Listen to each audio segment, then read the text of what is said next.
Hello बच्चों, physics के इस नए यूट्यूब चैनल में आप सभी का स्वागत है। इस नए यूट्यूब चैनल में हम लोग क्लास 11th और क्लास 12th की फिजिक्स को फंडामेंटल लेवल में पढ़ेंगे, बेसिक कंसेप्ट को समझेंगे, फिजिक्स की अंडरस्टैंडिंग के बारे में जानेंगे, फिजिक्स के रूल को, न्यूमेरिकल को, थ्योरी, डायग्राम कैसे सॉल्व करते हैं, इन सभी बातों को समझेंगे।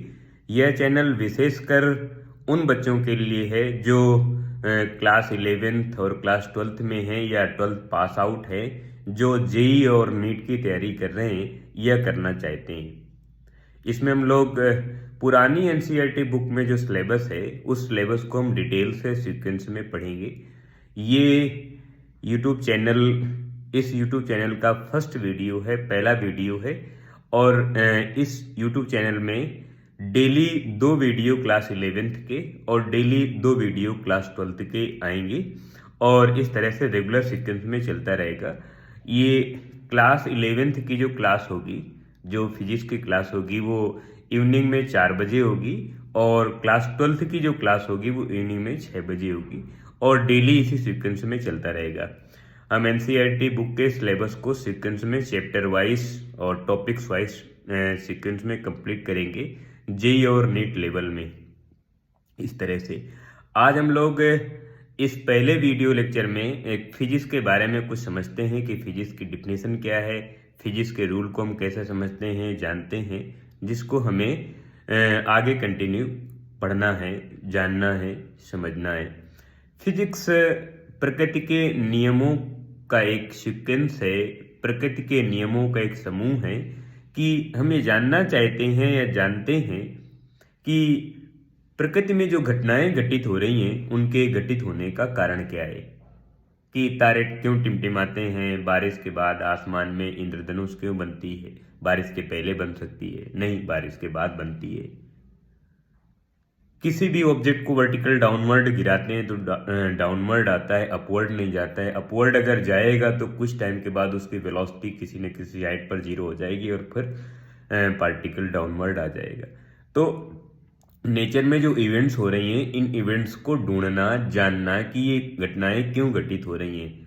अर्थ सन के अराउंड मूव कर रही है तो मूव करने का कारण क्या है, क्यों मूव कर रही है, इसकी कितनी वेलोसिटी है, कितना एंगुलर वेलोसिटी है, कितना टाइम पीरियड है, कितनी फ्रिक्वेंसी है, कितना सेंट्रीपिटल फोर्स है, सेंट्रीफ्यूगल फोर्स कितना है, ग्रेविटेशनल फोर्स कितना है।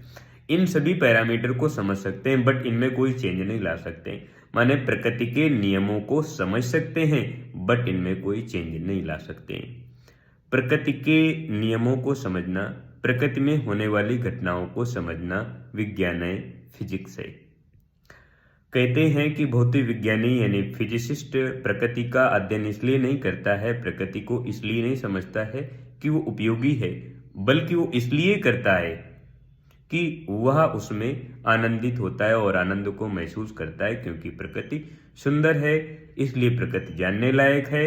यदि प्रकृति सुंदर नहीं होती तो ये जानने लायक नहीं होती, और यदि प्रकृति जानने लायक नहीं होती तो जीवन जीने योग्य नहीं होता। इसलिए प्रकृति सुंदर है, जानने लायक है, जीवन जीने योग्य है। इसलिए भौतिक विज्ञानी प्रकृति को समझते समय, प्रकृति का अध्ययन करते समय, प्रकृति के नियमों को समझते समय आनंदित होता है, खुशी होता है, इसलिए वो समझता है।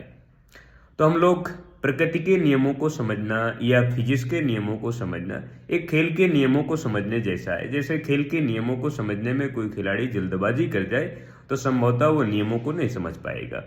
ठीक इसी तरह से आप अगर फिजिक्स के नियमों को समझने में जल्दबाजी कर गए तो मेरे ख्याल से आप फिजिक्स के नियम को, फिजिक्स को या फिजिक्स के जो कंसेप्ट हैं, जो न्यूमेरिकल डेरिवेशन या थ्योरी को समझने का जो तजुर्बा है, जो तरीका है, उससे आप वंचित रह जाएंगे। तो मेरी समझ से मेरी सलाह आपके लिए यही है कि आप किसी भी टॉपिक को समझें तो उसमें थोड़ा टाइम दें और डिटेल से समझने की कोशिश करें।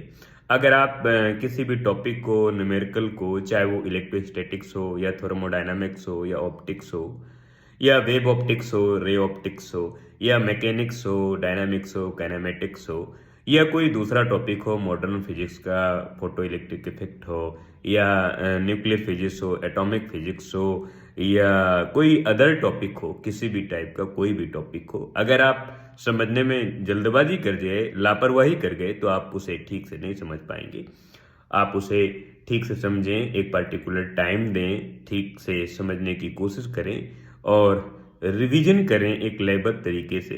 अगर कोई टॉपिक फर्स्ट टाइम में नहीं समझ में आ रहा है तो दोबारा आएगा, सेकंड टाइम आएगा, थर्ड टाइम आएगा, और आप जब उसमें कंटिन्यू टाइम देंगे तो वो आपके लिए एक आदत से बन जाएगी और आप कुछ दिनों के बाद आपकी उसमें आपकी अच्छी पकड़ बन जाएगी। वैसे फिजिक्स एक बहुत अच्छा और बहुत सुंदर विषय है, रोमांचकारी सब्जेक्ट है, जिसको समझने में, समझाने में, पढ़ने में, पढ़ाने में मुझे विशेषकर बड़ा अच्छा लगता है और मैं इसमें खुशी को महसूस करता हूँ। तो आज से इस वीडियो लेक्चर का, इस यूट्यूब चैनल का, नए यूट्यूब चैनल का ये फर्स्ट वीडियो है। कल से हम लोग कंटिन्यू अपनी पढ़ाई को स्टार्ट करेंगे। कल हम लोग 11th क्लास के फर्स्ट वीडियो लेक्चर को पढ़ेंगे, जिसमें हम motion in a straight line को पढ़ेंगे, और 12th क्लास में हम लोग फर्स्ट चार्ज, इलेक्ट्रिक चार्ज के कंसेप्ट को समझेंगे। तो यहाँ से वीडियो लेक्चर खत्म करते हैं और कल से हम लोग इसी वीडियो लेक्चर में मिलेंगे जो सीक्वेंस है जी और नीट के सिलेबस को कंप्लीट करेगा। थैंक यू, धन्यवाद।